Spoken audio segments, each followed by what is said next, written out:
The silence in the Oakhaven estate was not an absence of sound. It was a physical weight, a thick, gelatinous pressure that pressed against Robart's eardrums until they throbbed with the rhythm of his own panicked heart. It smelled of old copper and the cloying, sweet rot of windfall apples fermenting in the October frost. Outside, the Vermont woods were a jagged line of black charcoal against a bruised purple sky. The maples stripped of their leaves like skeletons begging for a shroud. Robart stood in the foyer, his breath hitching in the frigid air, forming pale ghosts that vanished as quickly as his courage. He could feel the house watching him, not through windows or cracks in the molding, but through the very pores of the wallpaper, which peeled back in long, jaundiced strips like the skin of a leper. He had returned to bury his father, but the earth of Oakhaven refused to keep its secrets. As he stepped further into the house, the floorboards didn't just creak, they groaned with a linguistic intentionality, a low-frequency vibration that settled in the marrow of his shins. Robart's hand shook as he fumbled for the light switch, but the electricity had long since surrendered to the damp. He clicked on his heavy mag light, the beam cutting through the gloom like a scalpel. The dust motes danced in the light, thick and gray, swirling with a strange predatory grace. He noticed with a sudden lurch of nausea that the dust didn't settle on the furniture. It hovered, orbiting the empty spaces where people should have been. His psychological state was a fracturing mirror. Every shadow seemed to detach itself from the wall, stretching towards him with elongated, spindly fingers. He felt the cold sweat slicking his spine, a freezing rivulet that made him shiver violently.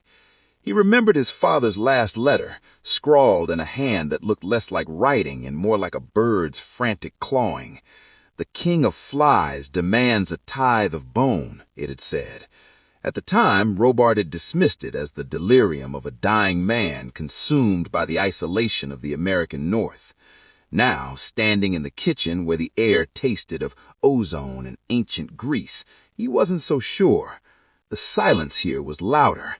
It was a buzzing, a subsonic hum that resonated in his teeth. He moved toward the pantry, driven by a morbid curiosity that outweighed his instinct for survival. The door was swollen shut, resisting his pull as if something on the other side were holding the handle. He yanked, the wood splintering with a sound like a gunshot in the stagnant air.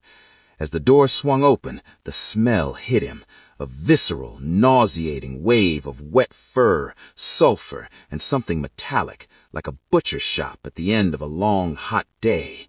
His flashlight beam swept across the floor, and for a moment, Robart's mind refused to process what he saw. The pantry floor had been removed. In its place was a descent, a spiral staircase made not of wood or stone, but of what looked like tightly packed calcified earth and shards of white porcelain. No, not porcelain, bone. This was the mid-story reveal that shattered his remaining composure. The house wasn't built on a foundation of stone. As he knelt, shining the light down into the abyss, he saw that the structural beams of the cellar were reinforced with human femurs, meticulously wired together with rusted copper. This wasn't a home. It was an ossuary, a temple built to house something that hated the light. He felt a sudden, sharp pain in his ear. Reaching up, he pulled away a finger slick with blood. His ears were bleeding from the sheer intensity of the silence. He began to hear it then, a wet, rhythmic slapping sound coming from the darkness below. Slap, drag, slap, drag. It sounded like a heavy piece of meat being pulled across a damp floor. Robart tried to back away, but his boots felt heavy, as if the floorboards were turning to mud beneath him. He looked down and saw the shadow of his own leg stretching out toward the pantry hole, but the shadow didn't match his posture. His shadow was crouching, its head elongated, its jaw unhinging in a silent, jagged scream. "Who's there?" he whispered, the words sounding pathetic and thin in the vast, predatory darkness. The slapping sound stopped. From the depths of the bone-lined pit, a voice emerged. It wasn't a human voice. It was a chorus of 1,000 buzzing insects vibrating through the floor and into his very bones. It didn't speak in words, but in a series of clicks and whistles that his brain translated into a single, terrifying command. Inherit. Robart's sanity buckled. He saw the walls of the kitchen begin to weep. Not water, but a thick black ichor that smelled of wood smoke and old graves. He realized then that the shattering truth his father had hinted at was far worse than mere madness. The Oakhaven bloodline wasn't just cursed, it was a vessel. He looked at his hands and saw the veins beneath his skin turning a bruised, necrotic black, pulsing in time with the thing in the basement. He wasn't an intruder in this house. He was the final ingredient. He turned to flee, but the front door was gone. In its place was a wall of solid, unyielding oak, the wood grain twisting into the shape of a screaming face. The American dream of land and legacy had curdled into a nightmare of meat and mandate. He was trapped in the throat of a demon, and the swallowing had only just begun. He dropped the flashlight, the lens cracking against the floor, plunging him into a darkness so absolute it felt like being buried alive. And in that darkness, the slapping sound started again. Only this time, it was coming right behind him, the hot, sulphurous breath of the abyss tickling the nape of his neck. The copper scent was no longer a mere suggestion. It had become an invasive force, a metallic tang that coated Robart's tongue like a rusted coin. As he stood in the foyer of the Oakhaven estate, the silence he had encountered in the previous hour began to vibrate. It was a low-frequency hum, the kind that didn't register in the ears so much as it rattled the soft tissues of the brain. Outside, the Vermont wilderness was being swallowed by a sudden aggressive blizzard, the whiteout conditions turning the windows into opaque sheets of frosted glass. He was trapped, and the house knew it. Robart's hand shook as he reached for the banister, his knuckles white against the dark, polished mahogany. His mind was a frantic bird trapped in a cage of ribs. Why had he come back to this ancestral tomb? The air felt thick, gelatinous, as if he were breathing through a veil of wet silk. Every floorboard beneath his boots groaned with the weight of secrets kept since the 1800s.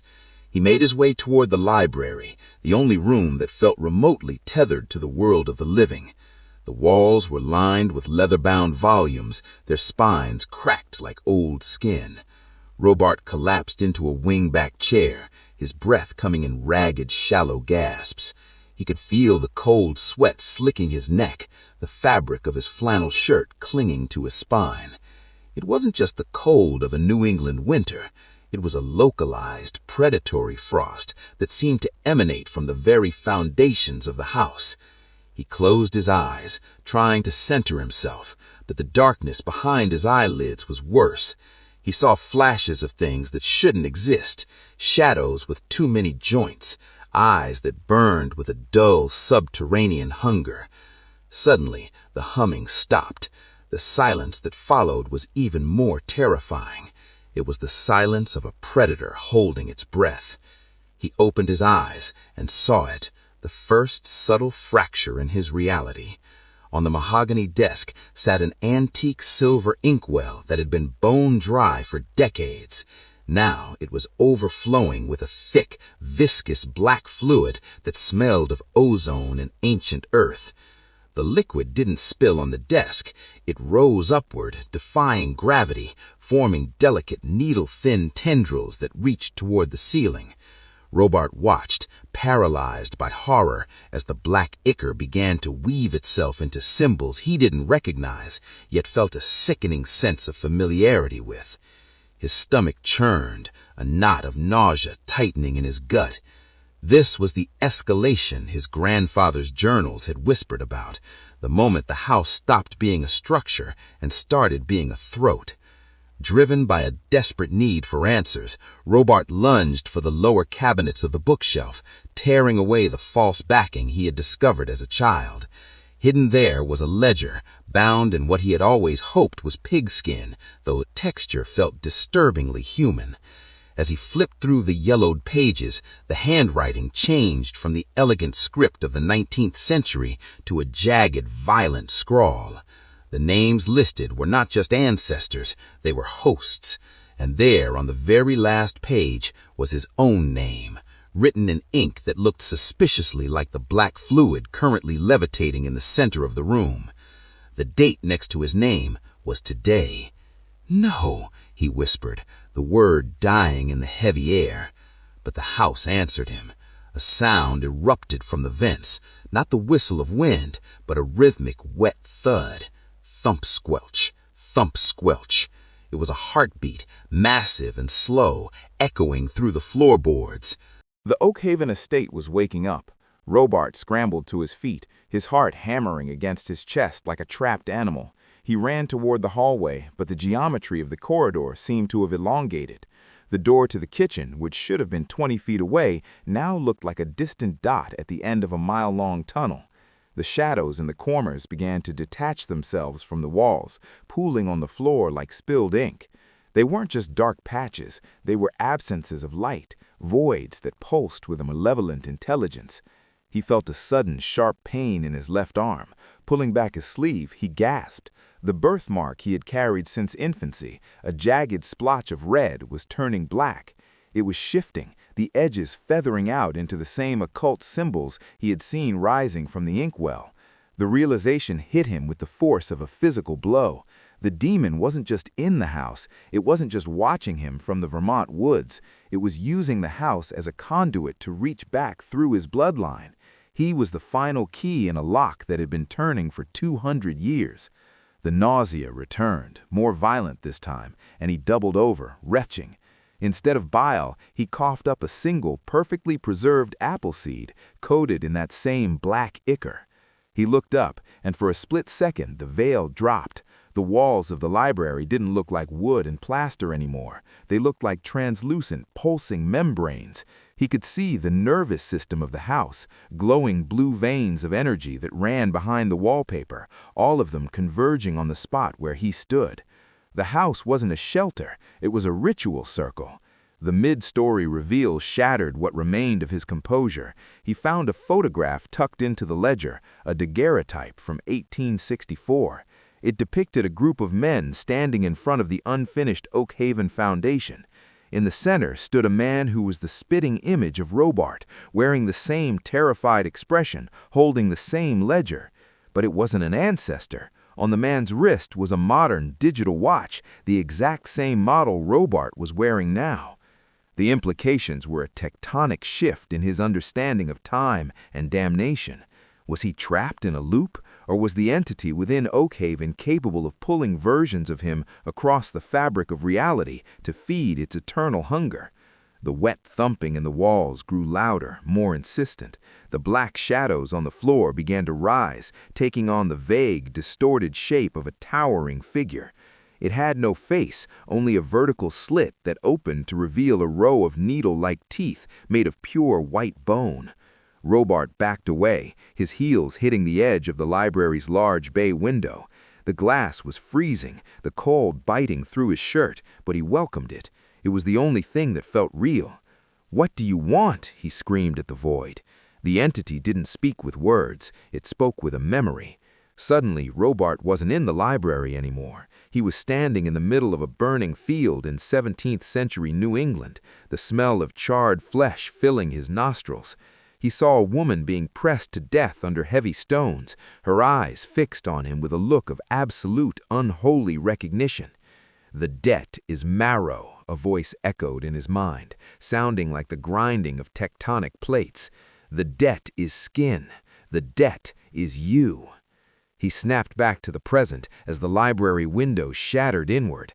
But it wasn't the wind that broke it. A massive gray hand, long-fingered and tipped with obsidian claws, reached through the broken pane. It didn't grab him, it simply pointed at his chest, at the blackening birthmark. The temperature in the room dropped to sub-zero. Robart's breath came out in crystalline plumes. He realized then that the blizzard outside wasn't a weather event, it was the demon's breath, freezing the world so it could feast in peace. He turned to run, but his feet felt heavy, as if the floorboards were turning into quicksand. The house was literally trying to digest him. With a roar of primal terror, Robart grabbed a heavy brass lamp and swung it at the rising shadow, but the object passed through the darkness as if it were smoke. The entity leaned forward, the vertical slit in its face stretching wide, and Robart felt a pull on his very soul, a localized gravity that threatened to tear his consciousness from his body. This was no longer a haunting, this was an extinction. The vibration was no longer a sound, it had become a physical occupation. Every porcelain figurine on the mantel, every leaded glass pane in the library, and every vertebrae in Robart's spine began to resonate in a dissonant, agonizing chord.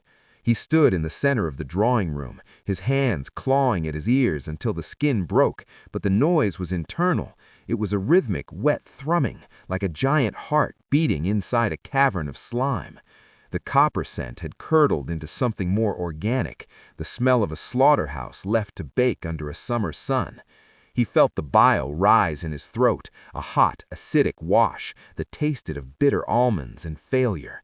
He staggered toward the heavy oak doors, his boots thudding against the Persian rugs that now felt soft and sponge-like, as if the floorboards beneath them had turned to peat. Had he come to Oakhaven to escape the ghost of his father's debt, seeking refuge in the architectural corpse of his ancestors? But the house was not a sanctuary, it was a stomach. The Vermont winter outside was a distant memory, the frost-silvered trees nothing more than a painted backdrop. Inside, the air was humid, thick with a psychic perspiration that coated the walls. Robart watched, mesmerized by horror, as the expensive Victorian wallpaper, a pattern of gold fleur-de-lis on deep crimson, began to weep. At first it was a thin, translucent moisture, but as the thrumming intensified, it darkened into a viscous ebony ichor. It didn't drip, it crawled. "Focus," he hissed to himself, his voice sounding like dry leaves scaring over pavement, but the lies crumbled as soon as they were formed. He reached for the brass handle of the foyer door, but the metal was searingly cold, biting into his palm with a frost that burned. He pulled back, gasping, to find a pattern of frostbite on his skin that looked eerily like a set of serrated teeth. The house was marking him. The psychological unraveling that had begun in the foyer was now a total collapse of the self. He began to laugh, a jagged, hysterical sound that was cut short when he saw his reflection in the hallway mirror. His eyes were no longer his own. The irises had bled into the whites, leaving two abysmal pools of ink that seemed to swallow the dim light of the chandelier. Driven by a compulsion that felt like a hook caught in his navel, Robart moved toward the basement door. He didn't want to go down. Every survival instinct screamed for him to throw himself through a window, to embrace the freezing Vermont night rather than stay a second longer. But his legs were no longer under his command. They moved with a jerky, marionette-like precision. He descended the stairs, each step a groan of ancient wood that sounded like a dying prayer. The basement of Oakhaven was not the finished cellar of a modern American home. It was a relic of the 18th century, built from rough-hewn granite and packed earth that smelled of ancient burials. As he reached the bottom, the hum abruptly stopped. The silence that followed was worse, a vacuum that threatened to pop his lungs. In the center of the dark expanse, a single candle burned on a makeshift altar of stacked fieldstones. Behind it, the wall had been scraped raw, the granite blocks removed to reveal a hidden cavity. Robart stumbled forward, his mind fracturing as he looked into the hole. It wasn't empty. Tucked into the darkness were rows of jars, preserved in a cloudy, yellowed fluid. Inside each jar was a human tongue, pinned to a piece of cork with a silver needle. Then came the mid-story reveal that shattered what remained of his sanity. He saw a jar at the very end of the row, the glass cleaner than the others, the fluid still clear. The label on the jar, written in the elegant looping cursive of his own grandfather, read, "Robart, the Third Return." Robart collapsed to his knees, his breath coming in ragged, shallow gasps. The shattering truth began to sprout its first dark leaves in his mind. He wasn't the first Robart to walk these halls. He wasn't even the second. This wasn't an inheritance of property. It was a cycle of consumption. The copper scent returned with a vengeance, and this time it was accompanied by a voice. It didn't come from the room, but from the marrow of his own bones. "The vessel is seasoned. The meat is tender with fear." The voice vibrated, a sound like grinding stones. Suddenly, the shadows in the corner of the cellar began to detach themselves from the floor. They didn't move like shadows, they moved like liquid ink, pooling together to form a towering, spindly silhouette that lacked a face but possessed 1,000 mouths. Each mouth opened simultaneously, and from them came a chorus of every voice Robart had ever known. His mother's lullaby, his father's stern reprimand, his own childhood cries. The demon, a thing born of the Oakhaven soil and the blood of his kin, leaned forward. It didn't attack, it simply exhaled. The breath was a freezing mist that smelled of old graves and New England winters. Robart tried to scream, but his throat felt as though it had been sewn shut with wire. He looked back at the jar labeled with his name. The tongue inside began to twitch. It pulsed in rhythm with his own heart. The realization hit him with the force of a physical blow. The house hadn't just been waiting for him, it had been growing him. Every tragedy in his life, every moment of loneliness, every failure was a deliberate cultivation. He was the harvest. He clawed at the dirt floor, his fingernails tearing as he tried to drag himself away from the encroaching silhouette. But the shadows were everywhere now, weaving through the granite stones like snakes. The ceiling seemed to descend, the weight of the entire Vermont estate pressing down on his chest. He could feel his identity slipping, his memories being vacuumed out of his skull by the entity before him.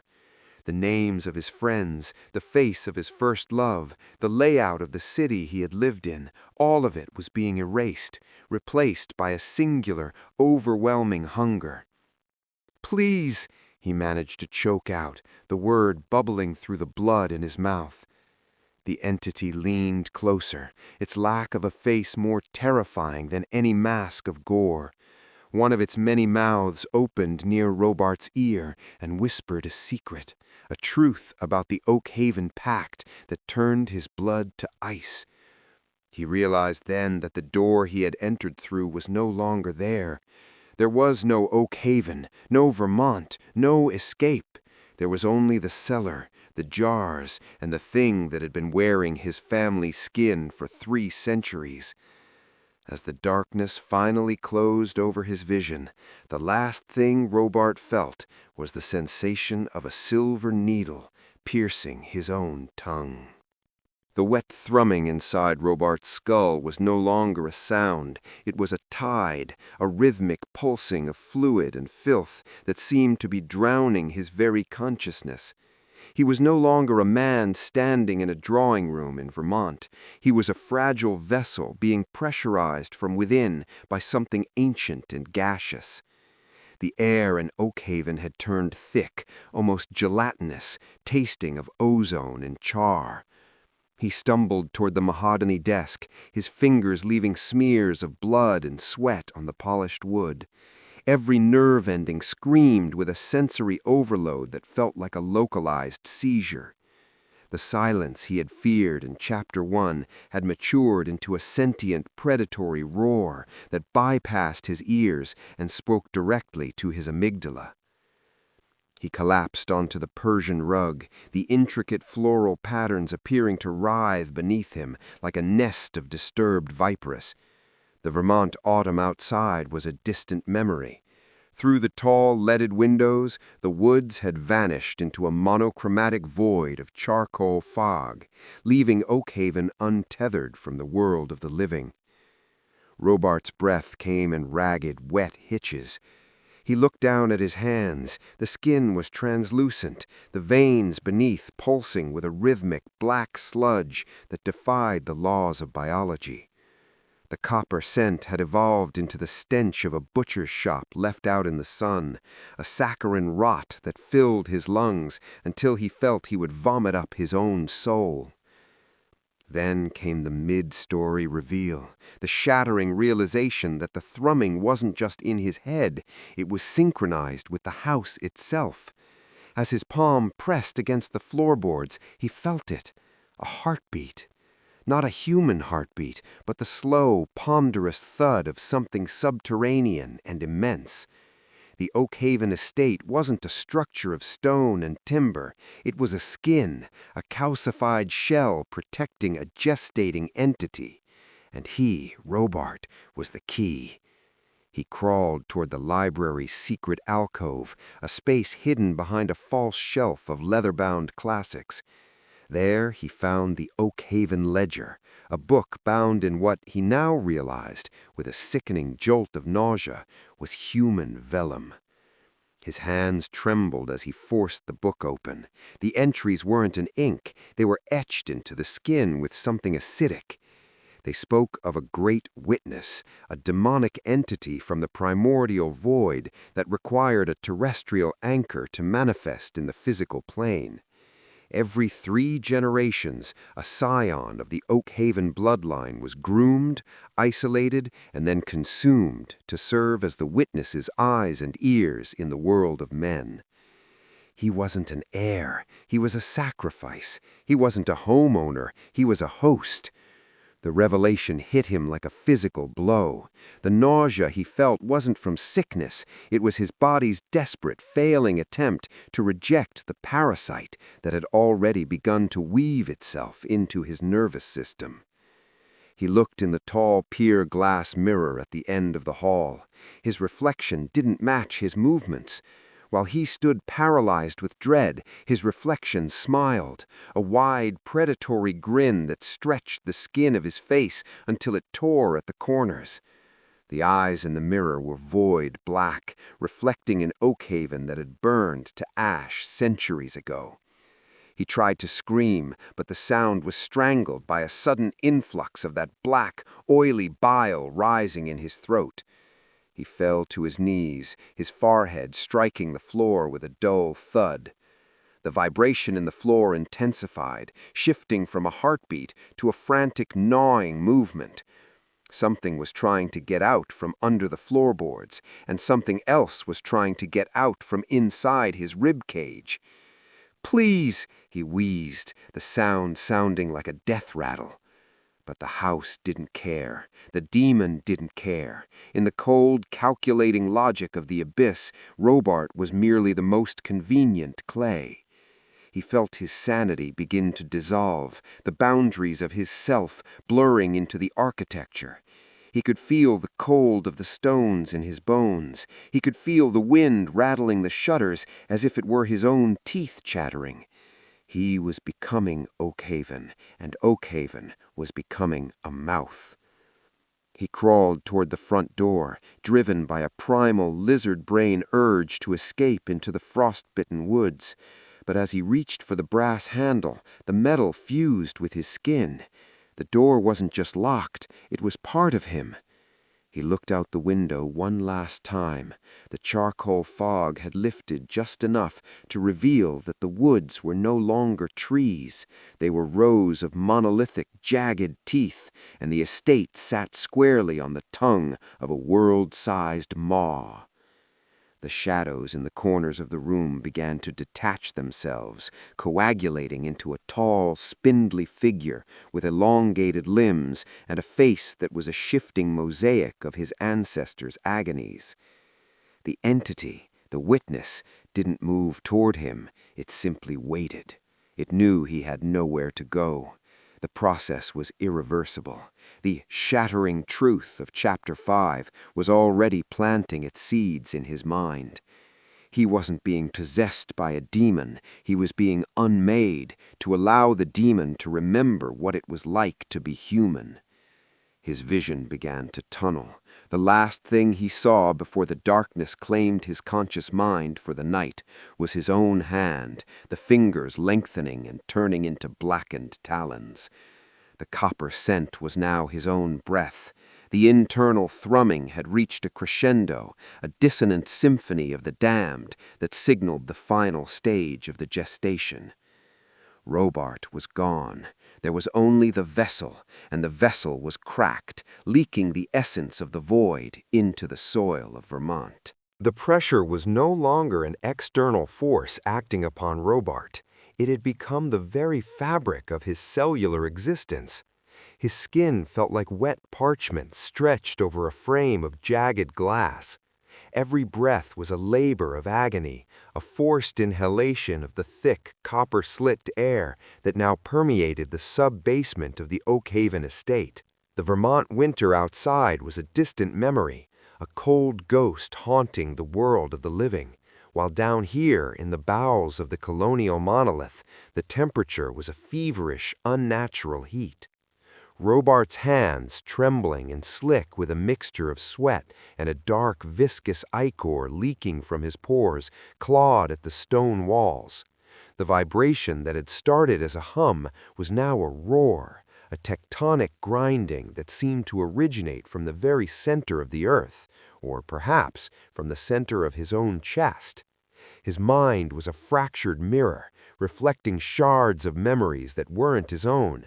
Faces in tricorn hats, women in heavy wool dresses, all screaming in a silence that tasted of old blood and rusted iron. He had reached the iron-bound door at the end of the dripping corridor. It shouldn't have been there. In all the blueprints of Oakhaven, in all the legal documents he had signed when he inherited this cursed Vermont soil, there was no mention of a level beneath the wine cellar. But the copper smell led him here. It was a siren song of rot. As he pressed his weight against the door, his shoulder didn't meet wood or iron, it met a membrane. The door gave way with a sickening, wet pop, like a blister bursting.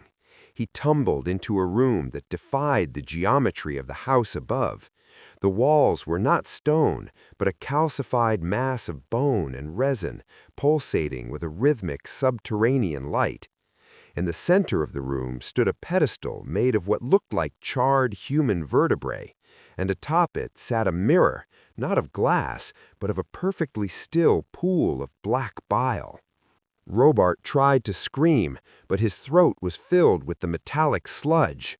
He collapsed to his knees, his sanity fracturing like ice under a sledgehammer. He looked into the black pool, and for the first time since arriving at Oakhaven, the vibration stopped. The silence that followed was more terrifying than the noise. It was a predatory silence. As he stared into the dark liquid, his own face began to emerge, but it was shifting. The skin peeled back in slow, graceful ribbons, revealing not muscle or bone, but a writhing mass of ancient, translucent larvae, each one glowing with a faint, sickly violet light. He realized then, with a soul-crushing clarity, that the demon he had feared was not an intruder, it was a passenger. It had been gestating within the Oakhaven bloodline for 3 centuries, waiting for the vessel that was strong enough to survive the final quickening. I am not Robart, he thought, the realization hitting him with the force of a physical blow. The identity he had cultivated, the American businessman, the grieving widower, the man of logic, was merely the topsoil over a deep, dark well of ancestral debt. He looked at his hands and saw the fingers lengthening, the nails hardening into obsidian talons. The nausea he had felt earlier was not sickness, it was the physical rejection of his humanity. The Oakhaven estate was not a house, it was a cocoon. Every floorboard, every rusted nail, every drop of copper-scented air had been designed to compress his spirit until it was small enough to be swallowed by the thing rising from within. He remembered the foreshadowing he had ignored, the way the local townsfolk in the valley below would never look him in the eye, the way the crows always flew in patterns that mimicked the Oakhaven family crest, the way the basement stairs always seemed to grow longer with every passing year. They knew, the mountain knew, Vermont's cold, unyielding earth had always been a prison for this entity, and he was the key. Midway through this realization, the mid-story reveal struck him with visceral horror. The portraits in the gallery upstairs weren't his ancestors. They were all him, every single one of them. The features were slightly different, a longer nose here, a sharper chin there, but the eyes were the same. It wasn't a family line, it was a cycle of reincarnation where the same soul was fed to the same horror over and over, century after century. He wasn't the latest in a long line of Oakhavens, he was the only Oakhaven, trapped in a loop of biological horror. The copper smell was the scent of his own blood spilled in a dozen different lifetimes, all in this very room. Robart's vision began to tunnel. The violet light from the pool grew blinding. He felt his ribs crack and realign, his spine elongating with the sound of snapping timber. The psychological unraveling was complete. There was no more Robart. There was only the vessel and the occupant. He reached out to the pool, his new elongated fingers dipping into the black bile. The liquid was warm, like a mother's womb. As he pulled his hand back, he saw that he was no longer shedding skin. He was shedding the very concept of a self. The memories of his life in New York, the smell of rain on the pavement, the sound of his late wife's voice, they were being deleted, scrubbed away by the sheer pressure of the ancient consciousness taking hold. He was a house being gutted to make room for a king. The final transformation began with a sound that wasn't a sound, a psychic shriek that echoed across the Green Mountains. Outside, the trees of the Oakhaven estate withered instantly, their sap turning to ash. The sky over Vermont bruised to a deep, necrotic purple. Robart, or what used to be him, stood up.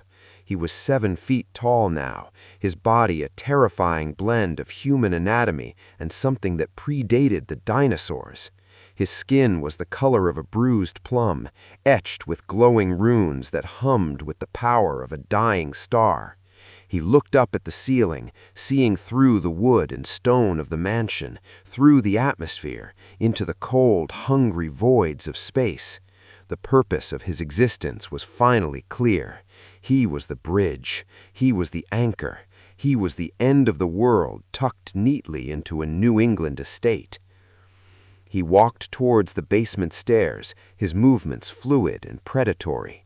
Every step he took left a scorched, blackened footprint on the bone-white floor.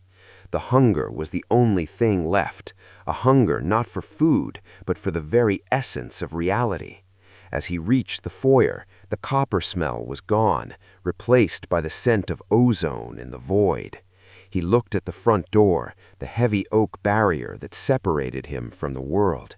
He didn't need to open it. With a single thought, the door disintegrated into a cloud of fine gray ash. He stepped out into the Vermont night, the cold wind whipping against his new sensitive skin. The stars above seemed to dim in his presence, as if they were afraid to be seen by him. He was the shattering truth. He was the Oakhaven legacy. And as he began his descent toward the lights of the town below, he realized that the vibration hadn't stopped at all. It was just getting started. It was the sound of a universe beginning to scream.